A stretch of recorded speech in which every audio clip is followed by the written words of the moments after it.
कहा मैं आज तुझे मारूंगा। कहा तुम मुझे नहीं मार सकते, मैंने ब्रह्मा से ऐसे ऐसे वरदान मांगे हैं। कहा मांग, कौन से वरदान मांगे थे बोल।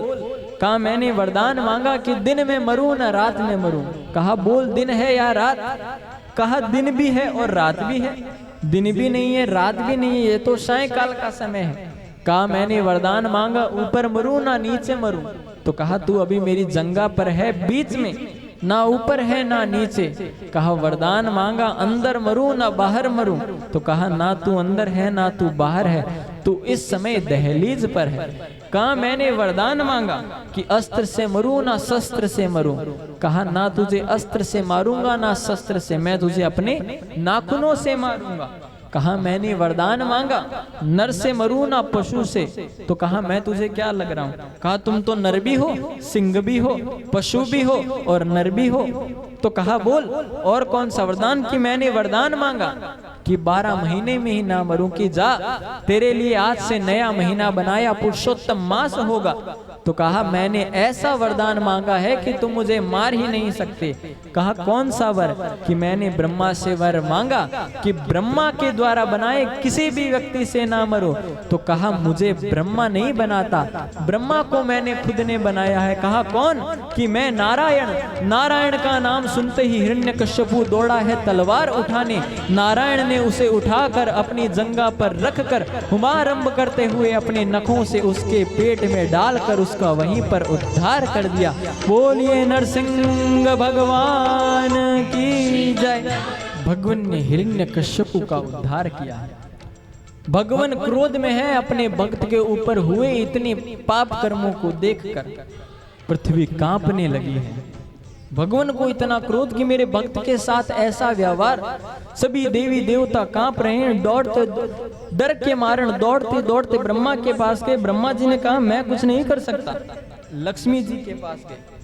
लक्ष्मी जी ने कहा प्रभु को क्रोध आता नहीं है, आज आया है मैं समझाती हूँ।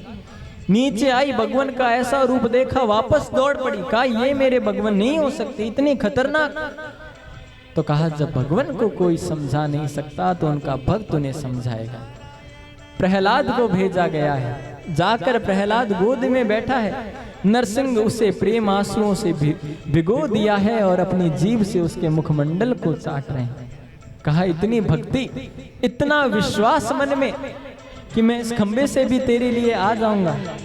कहा भगवान विश्वास में ही तो ताकत है, विश्वास था तभी तो आज आपको मैंने प्राप्त कर लिया। पर आप अपने क्रोध को शांत कीजिए। नरसिंह ने कहा मांग। कहा भगवान आपकी यही तो आदत है, अब भगवान को थोड़ा सा लालच देते हो, भक्त को वो मान जाता है। पर भगवान आप मिल गए, मुझे क्या चाहिए। नरसिंह ने कहा योग चाहिए तो योग दे डारो, भोग चाहिए तो भोग दे डारो। जो कछुकेन मुँह से न मांगे और जो मुझसे कुछ न मांगता उसे तो मैं सब कुछ ही दे देता। कहा अच्छा देना चाहते हो तो एक ही दे दो, मेरे पिता ने बड़े बुरे कर्म किए, इनको मोक्ष मिल जाए। कहा प्रहलाद जिस घर में तेरे जैसा भक्त बालक जन्म लेता है उसके 7 मातृ पक्ष की, 7 पितृ पक्ष की और 7 ससुर पक्ष की पीढ़ियां अपने आप तर जाती है, उनको तो ऐसे ही मोक्ष मिल जाता है। प्रहलाद, मेरे भगवान ने प्रहलाद पर बड़ी कृपा की, उसे एक लोक देकर शांत स्वभाव होकर के मेरे भगवान लौटे। भक्त पर भगवान अपने आप कृपा करते हैं, उसका दुख देख नहीं सकते। बस भक्ति में श्रद्धा प्रहलाद जैसे, भक्ति में विश्वास प्रहलाद जैसा, भक्ति में दृढ़ निश्चय ध्रुव जैसा हो तो भगवान मिलने में देरी नहीं लगाते। प्रेम से कहिए ना जय श्री कृष्ण। ऐसा यह सुंदर चरित्र कि निष्ठा सच्ची थी, विश्वास सच्चा था। आप जब किसी पर शक करते हैं तो शायद आप अपने हक से कर रहे हो, पर धीरे धीरे आप उस व्यक्ति को खोते जाते हो, क्योंकि उस व्यक्ति के मन में फिर यह इच्छा जागृत हो जाती है कि वह आपके लिए करने के लिए सब कुछ आतुर है, तैयार है। फिर मन में शक क्यों। इसलिए जीवन में प्रहलाद के जैसे विश्वास को स्थान दीजिए। अगर विश्वास पक्का होगा आपका तो कोई आपके जीवन में बाधा नहीं आएगी और वह सदैव प्रेम रिश्ता बढ़ता चला जाएगा। जैसे कि प्रहलाद ने बतलाया, प्रेम से कहिए ना जय श्री कृष्ण। इसी ही सुंदर चरित्र में बात आती है कि एक बार इंद्र से सभा में देवगुरु बृहस्पति पधारे देखकर खड़ा नहीं हुआ। उनको इंद्र देखकर अपने स्थान आसन से खड़े नहीं हुए तो बृहस्पति जी को बुरा लगा। वो लौट कर चले गए। इंद्र ने विश्व गुरु दूसरा गुरु बना लिया जिसके 3 मुख थे। तीनों से सुरापान मद्यपान अलग अलग किया करता था। इंद्र से उससे शिक्षा ले रहा था, गलती से इंद्र द्वारा उसकी हत्या हो गई। इंद्र को ब्रह्म हत्या का दोष मिल गया। जगह जगह इंद्र दौड़ा पर इंद्र का कहीं भी दोष नहीं लिया। तो चौथाई भाग जल ने लिया। जल को रख देने पर कुछ समय बाद उसमें उसर, जल को रखने के बाद उसमें बुलबुले उग जाते हैं। वह जल का दोष होता है। कई भूमियां उसर हो जाती है, वह उनका दोष होता है। आधा चौथाई भाग यानी चौथाई भाग अगर वृक्ष को आप पकड़कर थोड़ा सा तोड़ते हैं तो उसमें से सफेद पदार्थ निकलता है, वह उनका दोष होता है। और चौथाई भाग स्त्रियों को मासिक धर्म के रूप में, रज धर्म के रूप में इंद्र ने दिया। 4 भाग में उसने अपना ब्रह्म दोष उतर गया। फिर से वैसा ही हो गया। पर त्वष्टा मुनि विश्वरूप के जो पिता थे उनको क्रोध आया। असुर को उत्पन्न किया, नाम था वत्रासुर। इंद्र पर भेज दिया। इंद्र और उसके आगे कोई टिके ही नहीं, सबको हरा दिया। इंद्र बेचारा इधर भागे दौड़े, क्या करो? तो भगवान ने उपाय बताया कि दधीचि मुनि की हड्डियों से वज्र बनाओ, उससे ही इसका उद्धार संभव है। दधीचि मुनि ने अपनी गाय कामधेनु द्वारा अपने शरीर को चटवाया, उससे जो हड्डियां निकली उससे वज्र बनाया गया और उससे वत्रासुर का उद्धार हुआ। परीक्षित ने कहा, भगवान ऐसा इसका क्या कर्म था? कहा, पूर्व जन्म में चित्रकेतु नाम का राजा था। इसके घर संतान नहीं थी तो नारद ऋषि द्वारा इसकी एक पत्नी को फल दिया गया गर्भवती करने के लिए। बाकी रानियों ने ईर्ष्या से उसे जहर दे दिया। बालक बेचारा मर गया। नारद जी ने इसे सुंदर उपदेश दिया। इसके मन में वैराग्य जागृति हुई और यह भक्ति में लग गया, भगवान का पार्षद बन गया। एक दिवस ऊपर घूमते घूमते सूर्य की गोद में पार्वती को बैठा देखकर मन में बुरे विचार आए। पार्वती ने श्राप दिया कि जाओ असुर बन जाओ। चरणों में गिरा, माफी मांगी। तब भगवान शिव ने पुनः कृपा की और इस पे कृपा करके इसे बतलाया कि तुम्हारा इस प्रकार ऋषि की हड्डियों से तुम्हारा उद्धार हो। इसलिए ऐसा भक्त पर भी भगवान किधर से कृपा कर देते हैं, समय नहीं लगता। आइए भगवत जी के 8वें स्कंद में हम प्रवेश करते हैं। परीक्षित कहते हैं, भगवान भक्त लोग भगवान को याद क्यों नहीं करते? सुखदेव जी ने कहा, करते हैं ना, पर तब करते हैं जब इनके जीवन में दुख आ जाता है। सुख में याद नहीं करते। दुख में सुमिरण सब करे, सुख में करे ना कोई, और जे सुख में सुमिरण करे तो दुख का ही को हो। यही गलत है कि हम दुख आने पर भगवान को याद करते हैं और सुख में उनको भूल जाते हैं। त्रिकुटना मंदराचल पर्वत पर त्रिकुट श्रृंखला थी। 3 पर्वत जहां मिलते हो उसे त्रिकुट कहा जाता है। वहां पर एक गज रहता था अपनी 100 पत्नियों और 150 पुत्रों के साथ। बड़ा घमंड अहंकार था अपने आप में उसे कि मुझे कोई हरा नहीं सकता। जब निकलता तो छोटे छोटे जीव उसकी ओर देखते, उनको पूछता कोई कष्ट तो नहीं है तुम्हें? वो कहते आपकी कृपा है। उसमें अभिमान कुछ ज्यादा आ गया। आज जब अपनी पत्नियों बच्चों के साथ जल स्नान करने गया तो क्रीड़ा करने लगा। सूंड में जल भरकर पत्नी पर फेंकता, पत्नी बच्चों पर, बच्चे फिर गज पर। तो इससे वरुण देव का अपमान हो रहा था जल में क्रीड़ा करने पर, खेलने से। तब उस गज को लगा मानो उसका पैर किसी ने पकड़ लिया है अंदर से। फिर सोचा कोई छोटा जंतु होगा, पता चलेगा मेरा पैर है तो डर से छोड़ देगा। पर धीरे धीरे उसको लगा मानो मेरी शक्ति क्षीण हो रही है और मैं नीचे जा रहा हूं। ध्यान से देखा तो नीचे एक विशाल ग्राह था, बहुत बड़ा ग्राह, मगरमच्छ। वो उसके पैर को पकड़कर खींच रहा था और उसका रक्त अब और शोषण करने लगा। जल का जीव है तो जल में तो उसकी शक्ति और बढ़ने लगी। तो गज ने कहा, अरे अरे बचाओ। अपनी पत्नियों ने सूंड से सूंड मिलाई, बच्चों ने सूंड से सूंड मिलाया और उसे खींचने लगे।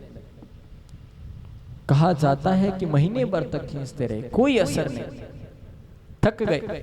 बच्चों ने कहा, हम तो थक गए, हम तो जा रहे हैं। सूंड निकाली, चलते बने। गज ने कहा, मैंने बच्चों के लिए जी रहा था, आज मुझे ये छोड़कर चले गए। पत्नियां बेचारी क्या करती, 10 दिन और खींचे। उन्होंने भी कहा, अब हमसे पार न पड़ेगी, तो वो भी छोड़कर चली गई।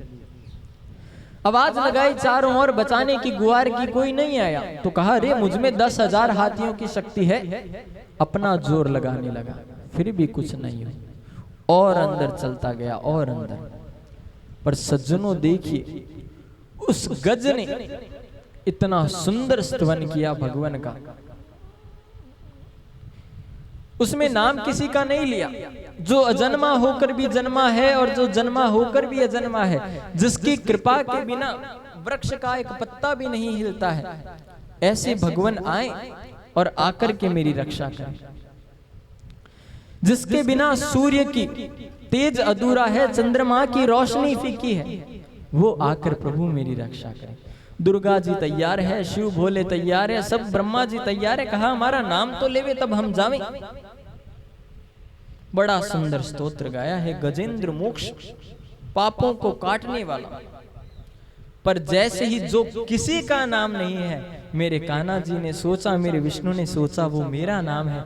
चल पड़े वहां से भक्त की रक्षा करने के लिए। किम्नु नाम सहस्त्राणी जपते च पुनः पुनः, यानी नामान दिव्यानि तानि चाक्षव केशवम मतस्यम कुर्महम वराहम च वामनम च जनार्दनम गोविंदम पुंडरीकाक्षम माधवम मधुसूदनम पद्मनाभम सहस्त्राक्षम वनमालिम हलायुधम गोवर्धनम ऋषिकेशम वैकुंठम पुरुषोत्तमम विश्वरूपम वासुदेवम राम नारायणम हरिम दामोदरम श्रीधरम च वेदांगम गरुड़ध्वजम अनंतम कृष्ण गोपालम जप्तो नास्ति पातकम गवाम कोटिना प्रदानाश्य अश्वमेधस्य शतस्य च कन्यादान सहस्त्राणाम फल प्राप्नोति मानव अमायवा पूर्णमाशमेकादश्यम तथैव च संध्या कालम स्मरे नित्यम प्रातः काल तथैव च। यह विष्णु और अष्टाविंशति नाम स्तोत्र था कि ऐसी प्रार्थना की कि विष्णु वहां से चल पड़े।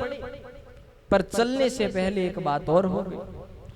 भगवान विष्णु ने कहा, गरुड़ जी चलिए, भक्त को बचाना है। विष्णु गरुड़ ने कहा, भगवान आ रहे हैं, समय लगता है।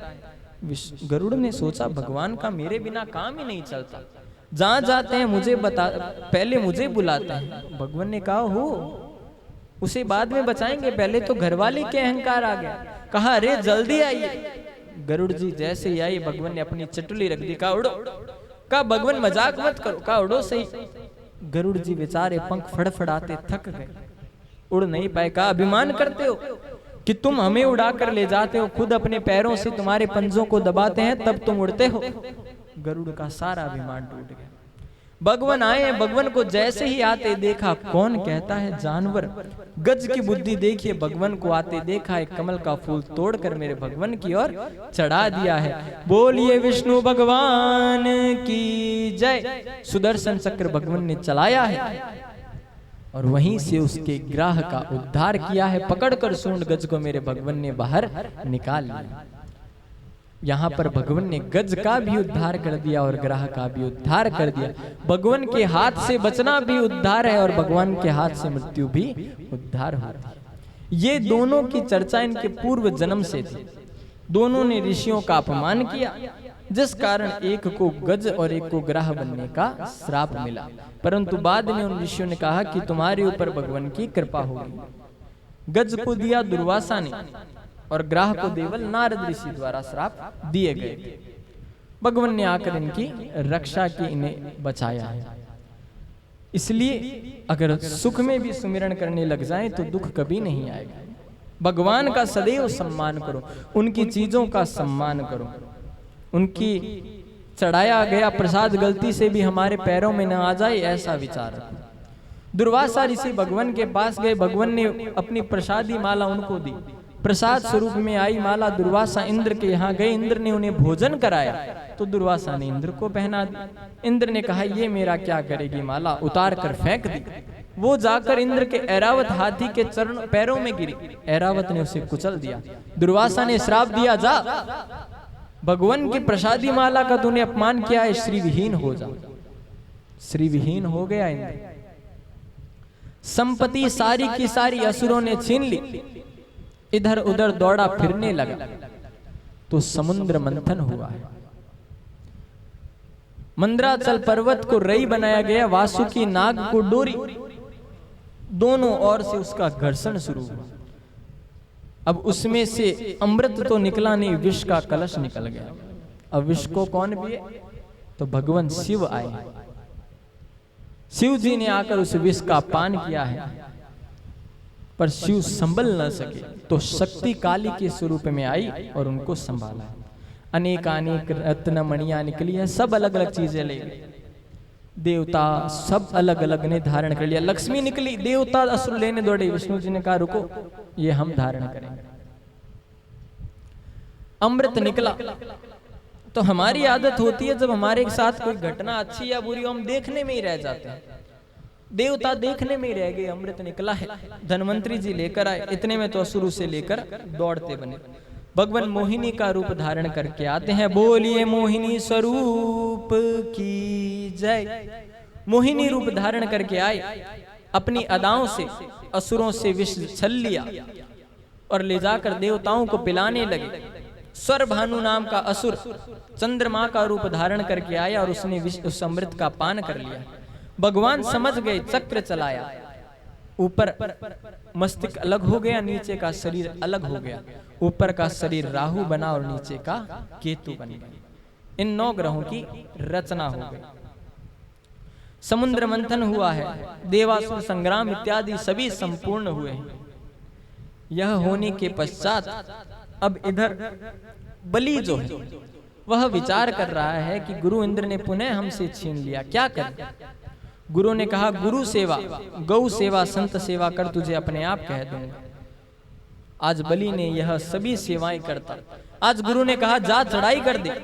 बलि ने जाकर चढ़ाई कर दी और बलि ने जैसे ही चढ़ाई की, पुनः इंद्र का सारा लोक नहीं त्रिलोकी ही छिन गई। मारा मारा भटकने लगा, असुरों का राज हो गया फिर से। वह बेचारा मारा मारा अब भटक रहा है। तो पुत्र के जीवन में कष्ट आता है तो सबसे ज्यादा कष्ट माँ को होता है। तो माँ दुखित हुई है। माँ ने कहा अब क्या कर, बेचारी रोती। कश्यप ने कहा देवी दुखी क्यों हो? कहा मेरे पुत्र का सारा राजपाट सब छिन गया, त्रिलोकी चली गई और आप पूछते हो दुखी क्यों? आप पिता हो, इसलिए इस कष्ट को शायद सहन कर रहे हैं। मैं माँ हूं, मैं नहीं सहन कर सकती अपने पिता पर, अपनी पुत्र पर आए संकट। अदिति इंद्र की माँ तो कहा चलो मैं तुम्हें एक उपाय बताता हूं। एक व्रत करना पड़ेगा तुम्हें। फागुन मास में शुक्ल पक्ष में प्रतिपदा से लेकर त्रयोदशी तक पयो व्रत इसका नाम है। करना, अपने आप तुम्हें निश्चित समय पर फल मिलेगा। अदिति ने व्रत किया है। विचारे देवता हाथ जोड़े सभी भगवान के पास पहुंचे। कहा विष्णु भगवान कुछ कीजिए, सब छिन गया, हमसे कुछ नहीं है अब हमारे पास। विष्णु भगवान ने कहा चिंता क्यों करते हो? अभिमान किया था, भजन नहीं करते थे अमृत पीने के बाद। कहा भगवान कैसे ही करके बचाओ, अब ऐसा कुछ नहीं होगा। इसलिए जीवन में सुख हो चाहे दुख, सदैव समान परिस्थितियों में रहिए। अगर सुख में हम ऊपर उछल रहे हैं तो ध्यान रखिएगा दुख उसके पीछे ही है, कभी भी ऊपर आ सकता है। यही हुआ देवताओं के साथ। अमृत पी लिया तो सोचे हमें मार कौन पाएगा, भगवान का भजन छोड़ दिया। असुरों को प्रत्येक क्षण भगवान की याद, तो उन्होंने फिर से राज कर लिया।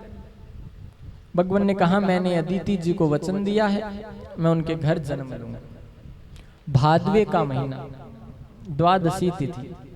भादवे का महीना इतना शुभ है। देखिए कृष्ण का जन्म भादो मास में, बलराम का जन्म भादो मास में। सुखदेव जी ने परीक्षित को भागवत सुनाई भादो मास में। और इसके साथ साथ वामन भगवान की जन्म भी द्वादशी को हो रहा है। ठीक 12 बजे छोटे छोटे पैर बने हैं और देखते ही देखते वामन भगवान ने जन्म ले लिया। बोलिए वामन भगवान की जय। जन्म लिया है, छोटा सा रूप है, एकदम 52 अंगुल की, मुखमंडल प्रकाशित हो रहा है। सभी आए हैं, बृहस्पति जी ने जनेऊ धारण कराई है, छत्रपतियों ने स्वामी को कुछ दिया, माँ दुर्गा देवी ने भिक्षा पात्र में भिक्षा डाली है, ब्रह्म ने कमंडलू दिया है। तो उस दिवस क्या होता है, जनेऊ में जो भी प्रसाद रूप में, कृपा रूप में पैसे दिए जाते हैं वो गुरु को दिए जाते हैं। तो बृहस्पति को देने लगे तो गुरु ने कहा हमें ये नहीं चाहिए, जाओ और बलि से त्रिलोकी मांग कर लाओ। वामन भगवान चले हैं बलि को छलने के लिए, बलि के द्वार पर पहुंचे हैं और मानो यह दृश्य है कि बलि से कह रहे हैं कि तेरे द्वार पर भगवान खड़ा है और हे भक्त मेरी झोली भर दे। द्वार पर खड़े हैं बलि। गुरु से कहने लगा ऐसा ब्राह्मण आज सुबह सुबह यज्ञशाला में बात कर रहे थे कि वामन भगवान उसके पास आ गए।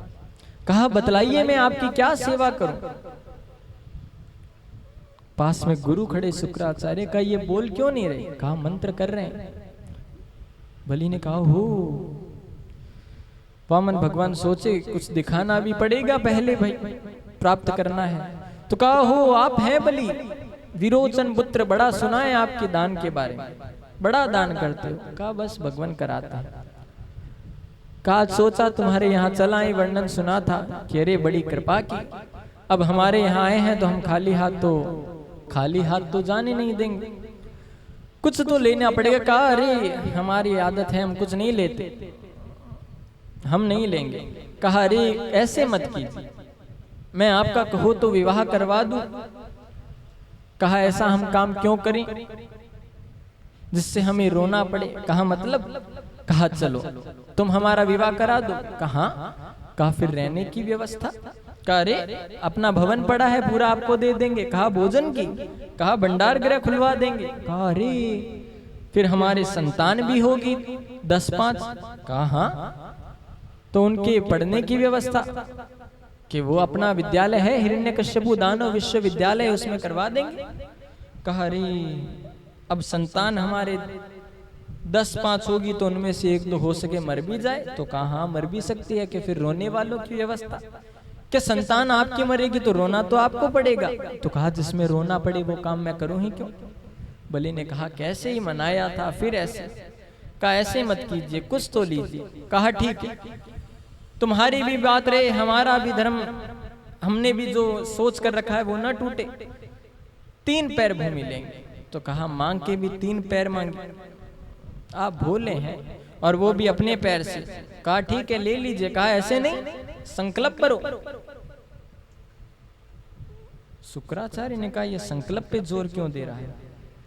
बलि को किनारे लेकर कहा मैंने ध्यान लगाकर देखा है ये विष्णु है, 3 पृथ्वी तुम्हें पूरी, तीनों लोग तुमसे छलने के लिए आया है। बलि ने कहा मेरे हाथ में तो दोनों में लड्डू है, विष्णु है तो कहूंगा विष्णु मुझसे भिक्षा मांगने आया, और अगर ये ब्राह्मण है तो 3 से 3.25 नहीं ले। कहा गुरु की बात नहीं मान रहा, जा श्रीविहीन हो जा। बलि संकल्प भरने लगा। तो वर्णन आता है, भागवत में तो नहीं है पर यह वर्णन है कि शुक्राचार्य जो थे वो जाकर के उस नलिका में बैठ गए जिससे संकल्प भरते हैं। तो जल जैसे ही डालने लगे जल आया नहीं। भगवान ने अपनी कुशा में से तिनका निकाला और उसमें डाला। शुक्राचार्य जी की एक आंख सिधार गई। गुरु वही जो एक दृष्टि से देखे, यह उन्होंने बतलाया। बलि ने संकल्प भर लिया 3 पैर भूमि का।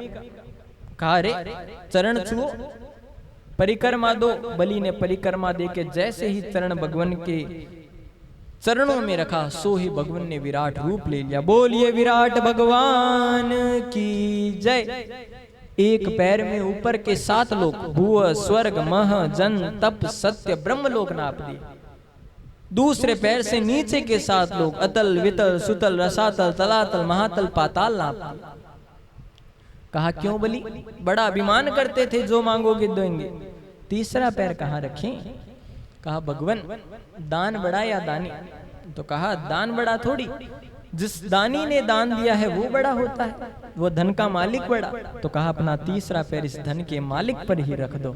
भगवान ने कहा वाह रे बलि, आया था तुझे छलने को, पर तूने तो मुझे ही छल लिया। इतने में ही बलि को बांध दिया गरुड़ ने आकर। कहा तुमने वचन पूरा नहीं किया। इतने में ही वहां पर सभी जितने भी प्रहलाद इत्यादि विरोचन सब पहुंच गए। भगवान ने कहा इसकी पत्नी को बुलाओ। कहा देखो तुम्हारे पति बात पूर्ण नहीं कर पाए। कहा भगवान बहुत अच्छा किया, हर समय धन धन धन करने में लगे रहते थे, अच्छा किया आपने इन पर कृपा कर दी, अब आपका सुमिरन करेंगे। भगवान ने कहा इसके घर में तो सभी ज्ञानी हैं। भगवान ने कहा वाह बलि, इसलिए 12 भागवतों में बलि का नाम भी आता है। इतना बड़ा बलि को दानवीर माना जाता है, इतना दान। आज हम सभी ने श्रीमद् भागवत जी के चतुर्थ दिवस की कथा को जाना, जिसमें पुनः कपिलोपाख्यान, सांख्य दर्शन, सांख्य योग, प्रहलाद की कथा, नरकों का वर्णन, प्रियव्रत, आग्निध्र, नाभिक, ऋषभ देव, भरत, हिरण और जड़ भरत राजा रहुगण संवाद, गजग्राह वृतांत, अजामिल इत्यादि प्रसंगों को बड़े आनंद से हम सभी ने सुना। वैश्विक कोरोना महामारी निवारणार्थ हेतु मानव धर्म प्रचार सेवा संस्थान की ओर से बीकानेर पारिक से आप सभी को यह सुंदर श्रीमद् भागवत अनुष्ठान महायज्ञ श्रवण हेतु प्राप्त हो रहा है, जो कि साधना चैनल पर सुबह 3:30 से और ईश्वर पर सुबह 6 बजे से प्रसारित होता है। तो घर पर बैठकर कोरोना प्रोटोकॉल्स का पालन करते हुए बेमतलब बाहर न निकलकर सुंदर ग्रंथ का बड़े प्रेम से आनंद से रसास्वादन करें। बोलिए भागवत महापुराण की जय, शंकर महादेव की जय, गणेश भगवान की जय, बजरंग बली की जय, व्यास जी महाराज की जय, सूत जी महाराज की जय, सभी संत मुनियों की जय, सुखदेव महाराज की जय, कृष्ण कन्हैया लाल की जय, राधे रानी सरकार की जय।